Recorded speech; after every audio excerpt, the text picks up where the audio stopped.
कुछ दिनों तक उसकी इन सारी हरकतों पर गौर करने के बाद मैंने तय किया कि अब डिनर टेबल पर खाने की चम्मच उसके हाथों में नहीं दी जाएगी।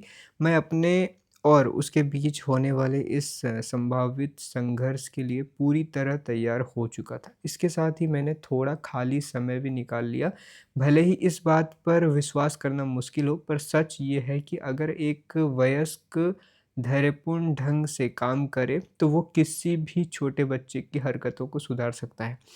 जैसे एक कहावत भी है कि वृद्धावस्था और विश्वश विश्वास धा विश्वासघात, युवा जोश व कौशल दोनों पर हावी हो सकता है।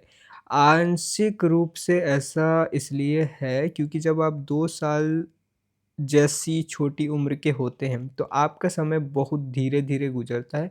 मेरा आधे घंटे का समय मेरे बेटे के लिए 1 सप्ताह के समय बराबर था। मैंने खुद को इस संघर्ष में जीत का आश्वासन दे दिया था। वो बहुत ही ज़िद्दी और चिड़चिड़ा था, पर मैं उससे भी बदतर बन सकता था। तो फिर क्या था? हम दोनों डिनर टेबल पर एक-दूसरे के आमने-सामने बैठ गए। मैंने उसके सामने खाने का कटोरा रख दिया। दोपहर का वक़्त था। वो जानता था कि आगे क्या होने वाला है। उसने अपने कटोरे से जैसे ही चम्मच उठाई, मैंने उससे वो चम्मच वापस ले ली। फिर मैंने कटोरे से चम्मच में खाना भरा और उसके मुँह की ओर बढ़ा दिया। मैंने जानबूझकर ऐसा किया। उसने मुझे किसी राक्षस की तरह घूर कर देखा और फिर अपने होठों को कसकर भींच लिया ताकि मैं उसे खाना ना खिला सकूँ। मैंने हार नहीं मानी और चम्मच को उसके मुँह के पास ही रखा। उसने विरोध में सिर हिलाया और लगातार ऐसा करता रहा। पर मैंने पास अ, पर मेरे पास और भी कई तरीके थे। मैंने बहुत हल्के हाथ से उसकी छाती को कोंच दिया, सिर्फ़ उसे उकसाने के लिए, पर इसके बावजूद भी वो नहीं माना। मैंने दोबारा उसे हल्के से कोंचा, फिर एक और बार कोंचा और फिर एक और बार। मैं उसे बहुत हल्के हाथ से कोंच रहा था, लेकिन मेरा तरीका ऐसा था कि वो इसे अनदेखा नहीं कर सकता था। मेरे द्वारा करीब 10 बार कोंचे जाने के बाद उसने अपने भींचे हुए होठों को सहज करके अपना मुँह खोला ताकि गुस्से से चीख सके। हाँ, हाँ, बस उसने यहीं पर गलती कर दी। मैंने बड़ी चतुराई से फ़ौरन खाने की चम्मच उसके मुँह में डाल दी। उसने अपने मुँह के अंदर गए खाने को बाहर निकालने की कोशिश की, पर मैं अच्छी तरह जानता था कि उसकी इस हरकत से कैसे निपटना है। मैंने अपनी एक उँगली उसके होठों पर रखकर उसका मुँह आंशिक रूप से बंद कर दिया। खाने को मुँह से बाहर निकालने की उसकी कोशिश पूरी तरह सफल नहीं हुई। हालाँकि थोड़ा खाना बाहर आ गया, पर बाकी खाने को उसे निगलना पड़ा। आखिर मैंने इस संघर्ष में अपना पहला अंक जीत लिया था। मैंने उसके सिर पर हाथ फेरा और कहा कि वो एक अच्छा बच्चा है। मेरे ये शब्द बनावटी नहीं थे, बल्कि सच्चे मन से निकले थे। अगर आप किसी से कोई काम करवाना चाहते हैं, तो जब वो उस काम को कर दे, तो इसके लिए उसे शाबाशी या पुरस्कार ज़रूर दें। जीत के बाद कोई शिकायत नहीं होनी चाहिए। करीब 1 घंटे तक चले गुस्से और उकसावे के बाद ये सब खत्म हो गया। मेरी पत्नी से ये सब देखा नहीं गया, इसलिए वो पहले ही कमरे से जा चुकी थी। तनाव बहुत ज़्यादा था, पर आखिर बच्चे ने अपना खाना खा लिया था। मेरा बेटा अ, थक कर चूर हो गया था, इसलिए मेरी छाती पर ही लेट गया। इसके बाद हम दोनों ने मिलकर एक लंबी झपकी ली। नींद खुलने के बाद अब वो मुझे पहले के मुकाबले कहीं ज़्यादा पसंद करने लगा था। ये एक ऐसी चीज़ थी जो मैंने हर बार गौर की, जब भी हम दोनों की बात पर एक-दूसरे भिड़े, और ये बात सिर्फ़ मेरे बेटे तक सीमित नहीं थी। इस घटना के कुछ दिनों बाद हमने अपने पड़ोस में रहने वाले एक अन्य जोड़े के साथ आपस में बेबी सिटिंग, छोटे बच्चे को सँभालना सँभालने की ज़िम्मेदारी बाँट रखी थी। जब भी हम में से किसी एक जोड़े को कहीं बाहर डिनर करने या फ़िल्म देखने जाना होता, तो वो अपने बच्चों सारे बच्चे 3 साल से कम उम्र वाले थे, को दूसरे जोड़े के घर पर छोड़ देता था। एक दिन एक अन्य जोड़ा भी हमारे साथ इसमें शामिल हो गया। मैं उनके बेटे से अपरिचित था, जो था तो सिर्फ़ 2 साल का, पर उसका शरीर काफ़ी भारी और मज़बूत था। ये आसानी से सोता नहीं था। उसके पिता ने मुझे बताया बिस्तर पर लिटाए जाने के बाद भी ये रेंगते हुए अक्सर बिस्तर से उतर जाता है और सीढ़ियों से सावधानी से उतरकर नीचे वाले कमरे में पहुँच जाता है। ऐसे में हम अक्सर उसके देखने के लिए टीवी पर एमलो का कोई वीडियो लगा देते थे। अमेरिकी टीवी शो सीसम स्ट्रीट का एक कठपुतली किरदार एमलो। अच्छा। मुझे उस बच्चे का व्यवहार कतई पसंद नहीं था, इसलिए मैं किसी भी हाल में बड़ों का कहा ना मानने वाले इस बच्चे के व्यवहार पर उसे कोई शाबाशी नहीं देने वाला हूँ। मैंने सोचा और उसके लिए टीवी पर एल्मो का वीडियो तो कतई नहीं चलाने वाला हूँ। शिकायती किस्म का वो वाहियात कठपुतली किरदार मुझे कभी पसंद नहीं आया। असल में एल्मो का किरदार महान कठपुतली कलाकार जिम हेंसन की विरासत का अपमान है। एल्मो का वीडियो देखने का मौका देना उस बच्चे को शाबाशी देने जैसा था, जो मुझे कतई मंज़ूर नहीं था।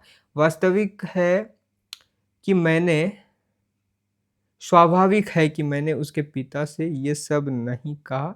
बच्चों के बारे में माता-पिता से बातचीत करने का तब तक कोई लाभ नहीं होता, जब तक वे सचमुच अपने बच्चे के बारे में सच सुनने को तैयार ना हों। 2 घंटे बाद हमने सारे बच्चों को सुलाने के लिए बिस्तर पर लिटा दिया। 5 में 4 बच्चे फ़ौरन नींद की गोद में चले गए, पर एल्मो कठपुतली का वो वक़्त अब तक जाग रहा था। मैंने उसे जानबूझकर एक पालने में लिटाया था ताकि वो उठकर कहीं जा ना सके, पर पालने में लेटकर वो चीखने-चिल्लाने के लिए स्वतंत्र था और उसने यही किया। अब मामला मुश्किल होता जा रहा था। चीखने-चिल्लाने की उसकी ये रणनीति कारगर साबित हुई, क्योंकि इस तरह वो हमें परेशान करने में कामयाब हो गया। उसके इस जोश से अन्य बच्चों की नींद टूटने का भी खतरा था। अपनी इस हरकत से उसने हमारे बीच चल रहे संघर्ष में अपना पहला अंक जीत लिया था। मैंने बेडरूम में जाकर उससे स्पष्ट कहा, "लेट जाओ।" उसे कोई फ़र्क नहीं पड़ा। "लेट जाओ," मैंने दोबारा कहा, "वरना मैं तुम्हें ज़बरदस्ती लिटाऊँगा।" बच्चे के साथ तर्क-वितर्क करना अक्सर कारगर साबित नहीं होता, ख़ासकर जब हालात इस किस्म के हों। पर फिर भी मैं मानता हूँ कि कोई कड़ा कदम उठाने से पहले निष्पक्ष ढंग से एक चेतावनी ज़रूर देनी चाहिए। बेशक उसने मेरी बात को अनसुना कर दिया और बिस्तर पर नहीं लेटा, ऊपर से उसने मुझ पर अपना प्रभाव जमाने के मकसद से दोबारा चीखना-चिल्लाना शुरू कर दिया। बच्चे अक्सर ऐसा करते हैं। भयभीत माता-पिता को लगता है कि अगर बच्चा रो रहा है तो निश्चित ही वो या तो तकलीफ़ में है या दुखी है, जबकि ये सच नहीं है। बच्चों के रोने के कारणों में सबसे सामान्य कारण है उनका गुस्सा। रोने वाले बच्चों की मांसपेशियों को पेट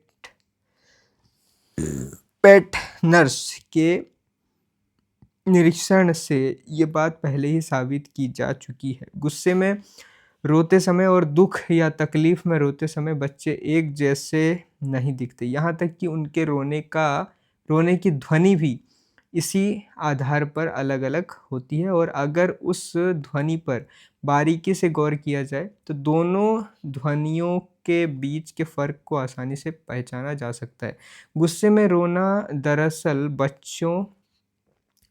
बच्चे द्वारा अपना प्रभुत्व स्थापित करने का प्रयास है और उससे भी उसी प्रभुत्ववादी अंदाज में निपटना चाहिए। मैंने उस बच्चे को उठाया और फिर से लिटा दिया। मैंने काफ़ी नरमी और धैर्य के साथ पर दृढ़ता से ऐसा किया। वो फिर से उठ गया, मैंने उसे दोबारा लिटा दिया। वो फिर से उठ गया, मैंने उसे फिर से लिटा दिया और उसकी पीठ पर अपना हाथ रखे रहा। वो पूरी ताकत से संघर्ष करता रहा पर कोई फ़ायदा नहीं हुआ। आखिरकार उसके शरीर का आकार मेरे शरीर के 10% से ज़्यादा नहीं था। मैंने उसे एक हाथ से भी आसानी से उठा मैं उसे एक हाथ से भी आसानी से उठा सकता था, तो मैंने उसे लिटाए रखा और उसके साथ शांति से बातचीत करते हुए कहा कि वो एक अच्छा बच्चा है और उसे अब आराम करना चाहिए। मैंने उसे एक सुदर यानी बच्चों के चूसने के लिए निर्मित की गई चूसनी अच्छा सुदर दिया और उसकी पीठ पर धीरे-धीरे थपकी देने लगा। वो शांत होने लगा। थोड़ी ही देर में उसकी आँखें नींद से बोझिल होने लगीं और कुछ पलों बाद वो सो गया। मैंने उसकी पीठ से अपना हाथ हटा लिया। वो फिर से खड़ा हो गया, हैं? अब मैं उससे प्रभावित होने लगा। इस बच्चे में कुछ तो बात है। मैंने उसे उठाया और फिर से लिटा दिया। सो जाओ, बदमाश कहीं के, मैंने कहा। मैं कुछ देर और उसकी पीठ पर हल्की थपकी देता रहा। कुछ बच्चों को इससे शांति मिलती है। वो थकता जा रहा था। वो हथियार डालने के लिए तैयार था। उसने अपनी आँखें बंद कर लीं। मैं उठा और धीरे से कमरे के दरवाजे की ओर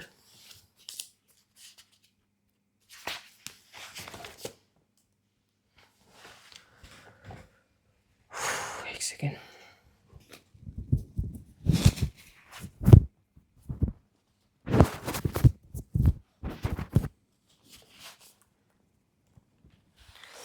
बढ़ गया। बाहर निकलने से पहले मैंने आखिरी बार मुड़कर उसकी ओर देखा।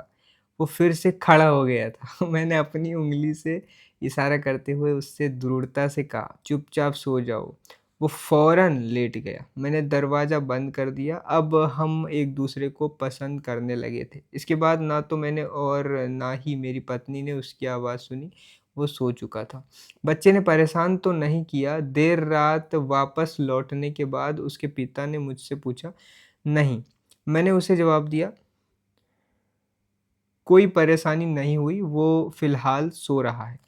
"वो बीच में जागकर उठा नहीं?" पिता ने पूछा। "नहीं," मैंने जवाब दिया, "वो पूरे समय सोता रहा।" उसके पिता ने मेरी ओर गौर से देखा। वो मुझसे जानना चाहता था कि ऐसा कैसे संभव हुआ, पर वो मुझसे पूछ नहीं पाया और मैंने भी उसे कुछ नहीं बताया। एक पुरानी कहावत है, "सूअर के सामने मोती नहीं बिखेरने चाहिए।" आपका आपको लग सकता है कि ये तो बड़ी ही निष्ठुर बात हुई। पर अपने बच्चों को नींद ना आने का प्रशिक्षण देना और फिर बदले में शाबाशी या पुरस्कार के तौर पर उसे एक वाहियात कठपुतली का टीवी शो देखने की अनुमति देना, ये भी निष्ठुरता ही है। आप जो निष्ठुर तरीका अपनाना चाहें, ज़रूर अपनाएँ और मैं जो निष्ठुर तरीका चाहूँगा उसे अपनाऊँगा। अनुशासित करें और सज़ा दें। आधुनिक माता-पिता इन 2 चीज़ों से बहुत घबराते हैं। अनुशासित करना और सज़ा देना। इन दोनों विषयों का ज़िक्र होने पर उनके मन में जेल, सैनिक और लेफ्ट राइट का मार्च करते सेना के जूतों की छवियाँ तैरने लगती हैं। इसमें कोई दोहराई नहीं कि अनुशासित करने वाले को अत्याचारी बनने में और सज़ा देने वाले को पर परपीड़क बनने में ज़्यादा समय नहीं लगता। इसलिए अनुशासित करने और सज़ा देने की गतिविधियों को बहुत ध्यान से पूरा करना चाहिए। माता-पिता के अंदर इस बात के प्रति घबराहट होना हैरानी की बात नहीं है, पर सच ये है कि अनुशासन और सज़ा दोनों ही ज़रूरी हैं। इन दोनों चीज़ों को बच्चे के जीवन में अनजाने में या सचेत ढंग से भी लागू किया जा सकता है और बुरी तरह या अच्छी तरह भी। पर इन दोनों चीज़ों से कोई बच नहीं सकता। ऐसा नहीं है कि बच्चे को शाबाशी या पुरस्कार देने के साथ-साथ अनुशासित करना संभव ही नहीं है। वास्तव में अच्छे व्यवहार के लिए बच्चे को शाबाशी देना काफ़ी प्रभावी साबित हो सकता है। संसार के सबसे मशहूर व्यवहार मनोविज्ञानी बी.एफ. श्रिंकनर इस दृष्टिकोण के बड़े समर्थक थे, वे इसके विशेषज्ञ भी थे। उन्होंने तो कबूतरों को भी टेबल टेनिस, पिंग-पोंग खेलना सिखा दिया था। हालाँकि ये कबूतर अपनी चोंच से गेंद को बस इधर से उधर लुढ़का भर पाते थे, पर कबूतरों से भला आप और क्या उम्मीद करेंगे? वे कबूतर थे, इंसान नहीं, इसलिए भले ही वे बुरा खेल दिखा रहे थे, फिर भी उनका खेल अच्छा था। बी.एफ. सिकनर ने तो दूसरे विश्व युद्ध के दौरान प्रोजेक्ट पिजन, जिसे बाद में ऑर्कन के नाम से जाना गया, के तहत अपने पक्षियों को मिसाइल चलाना तक सिखा दिया था। इलेक्ट्रॉनिक मार्गदर्शन प्रणालियों के आविष्कार से उनके ये सारे प्रयास प्रचलन से बाहर हो गए। हालाँकि तब तक वे इस क्षेत्र में काफ़ी कुछ करके दिखा चुके थे। स्किनर जिन जानवरों को इन इन सब गतिविधियों के लिए प्रशिक्षित कर रहे थे, उनका निरीक्षण करते समय उन्होंने असाधारण सावधानी बरती। जानवरों के जिस कार्य से स्किनर को अपना मनचाहा परिणाम मिलने की संभावना होती, उसके लिए वे उन जानवरों को उचित ढंग से पुरस्कृत करते थे। ये पुरस्कार ना तो इतना साधारण होता कि महत्वहीन लगे और ना ही इतना असाधारण होता जो भविष्य में दी जाने वाली पुरस्कारों को अपने मुकाबले तुच्छ बना दे। बच्चों के मामले में भी अगर यही दृष्टिकोण अपना लिया जाए तो ये काफ़ी लाभप्रद हो सकता है। ज़रा कल्पना कीजिए कि आप डिनर टेबल को सजाने के लिए अपने बच्चे की मदद लेते हैं। ये एक उपयोगी कौशल है। अगर वो सचमुच अच्छी तरह डिनर टेबल सजाने लगे, तो आप उसे और अधिक पसंद करने लगेंगे। ये तरीका उसका आत्मसम्मान बढ़ाने में भी कारगर साबित होगा।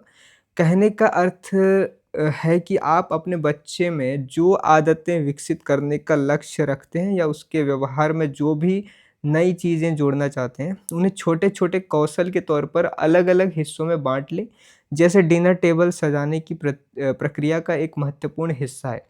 किचन की अलमारी से प्लेटें निकाल कर टेबल तक लाना, एक बच्चे के लिए इतनी छोटी-सी चीज़ भी एक जटिल गतिविधि हो सकती है।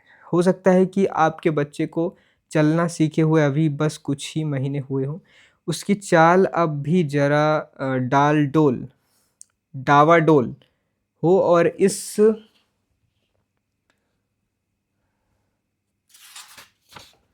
इस बात की कोई गारंटी ना हो कि वो चलते समय अपने हाथों में कोई चीज़ सँभाल पाएगा या नहीं। इसलिए आपको उसके प्रशिक्षण की शुरुआत उसके हाथों में प्लेट पकड़ाकर और फिर वो प्लेट उससे वापस लेकर करनी चाहिए। इसके बाद आप उसके सिर पर प्रेम से हाथ भी फेर सकते हैं। आप इसे एक खेल में भी बदल सकते हैं। जैसे पहले आप प्लेट को अपने बाएँ हाथ से उसके हाथों में दें और फिर प्लेट को उससे वापस लेने के बाद दोबारा देने के लिए अपने दाएँ हाथ का इस्तेमाल करें। अगली बार प्लेट को अपने हाथों में लेकर पीछे की ओर घुमाते हुए फिर उसके हाथों में दें।